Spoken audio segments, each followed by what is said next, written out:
or any of the students at this time. I can tell you that the child was transported to Brenner's Hospital to be treated from the stab wounds, and I can tell you that our team is investigating this, and the person involved are being interviewed at this time. And again, I want to thank the school for the role that they played in making sure that we get treatment for the victim, getting what is needed to get that person the treatment that they need. So at this time, I'll answer a few questions if you want to have them. What type of weapon was used in the stabbing, Sheriff? Well, we haven't located the weapon, but based on the wounds, it was something of a sharp object. Were the open day detectors in place today?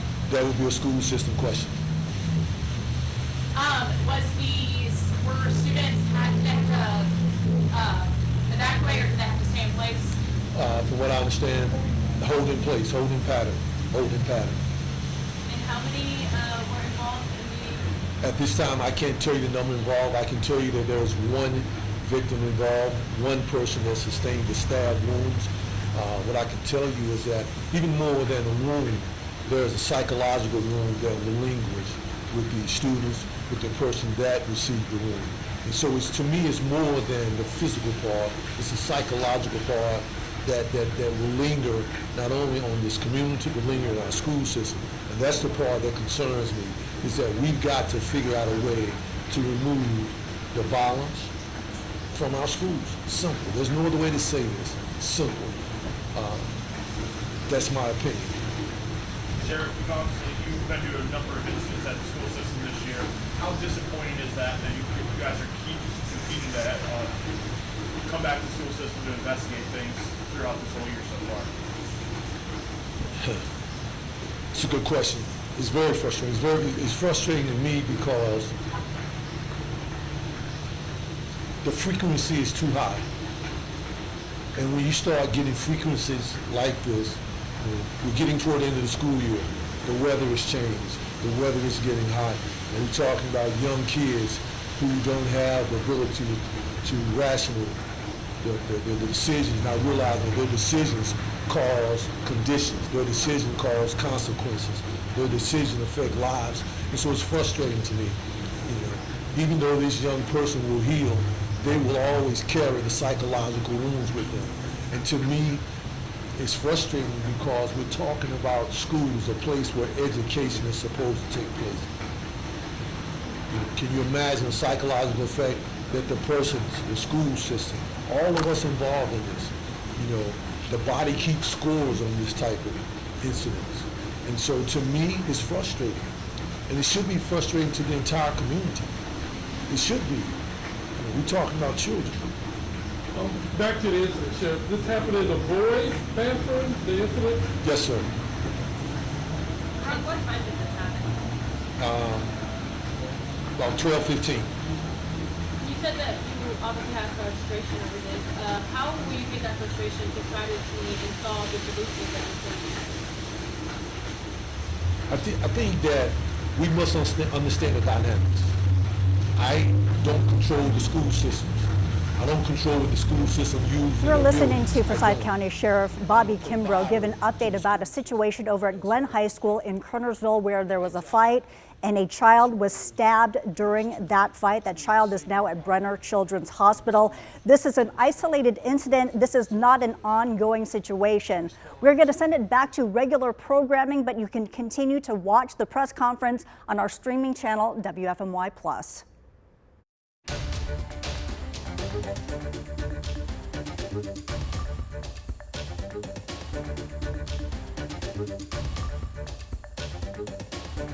You know the answer to that. This ain't our first meeting. You all know the answer to that question. All the juveniles involved were Glenn High School students? Yes. And the perpetrators? Yes. And I'm sorry, I didn't hear you in the beginning because of the rain. Did you say that the suspect is in custody? What I said was the person that involved are being interviewed as we speak. Okay. But going back to your question, what you were asking me, none of us just met each other for the first time. I I've never been silent about nothing. I've never been silent about issues that bother me. So that question that you asked me, we all know the answer to that question. You don't have to continue to state the obvious. You don't. Was the school resource officer involved in this in any way? Yes, the school SRO has to respond to that. If someone comes out of a school restroom that is, of course, bleeding, the SRO has to go into mode of what's going on. Let's take care of this young person that is injured. Let's get EMS en route. Let's get the school, everything in place. There's a series of events that has to take place from something like this. And again, I thank the staff of Glenn High School for what they do. I thank all of the teachers across this county for what they do every day. Their job is not the same as it was when I was in school and you were all in school. It's totally a different environment. I mean, this is a frustrating situation. We can tell you're frustrated.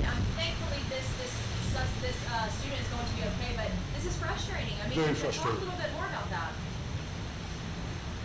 It's frustrating to me because for several reasons. We're talking about children. We're talking about a whole group of kids that had nothing to do with this that's going to be traumatized by this. I think of the incidents that have happened since I've been in office. I still talk to some of the parents or people that were involved. Even going back to Runnels, even going back to my table, even going back to Carl, even coming here. I could go on. And so, like I said, you just don't see this and walk away from it. I carry this every day. Every day when I wake up, my prayer is, God, let's have a peaceful day where every child comes back home in the same way in which he or she left. That's my prayer every morning. Every morning. Right? So it's frustrating because every school year, my hope is, Lord, let me get through this year. The last thing anybody wants is something to happen on their watch. And these things happening on my watch. And so of course it's frustrating. Of course it is. We were told the student was maybe stabbed by a pencil. Are you able to confirm that this time?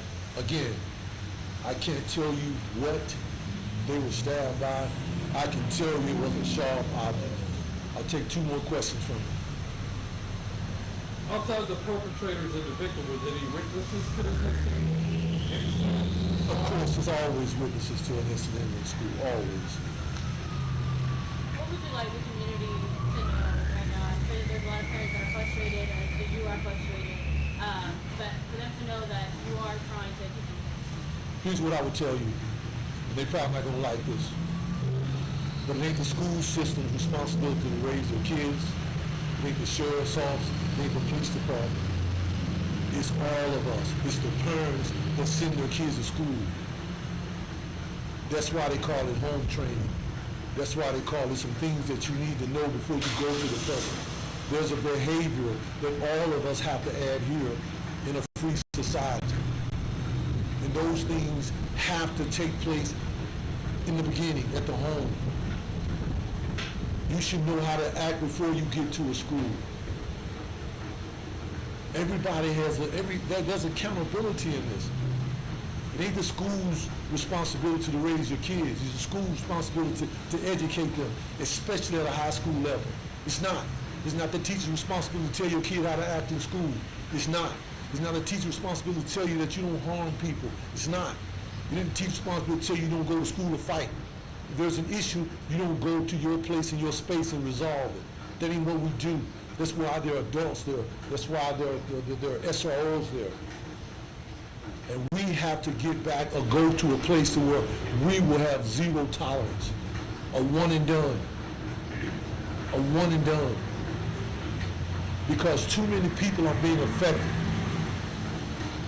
The people that had nothing to do with it will need some kind of counsel. If you go to social media now, it's probably blowing up.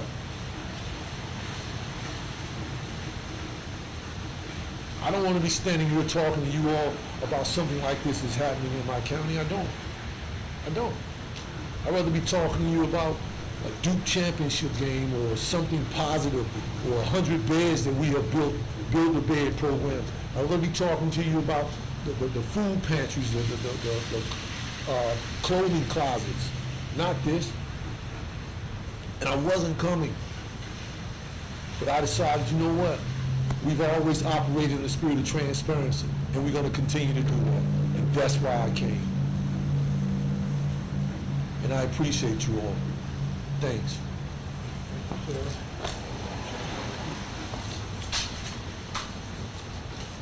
Appreciate you.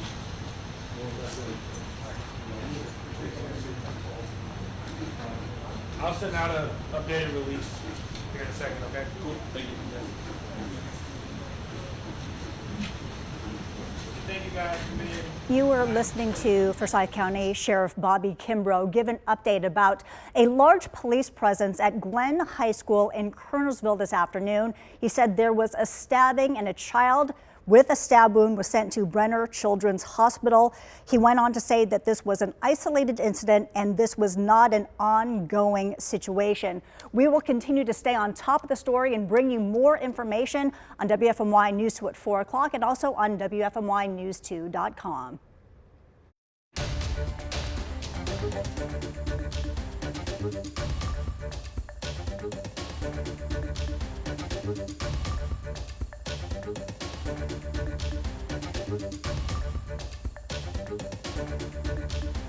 Thank you.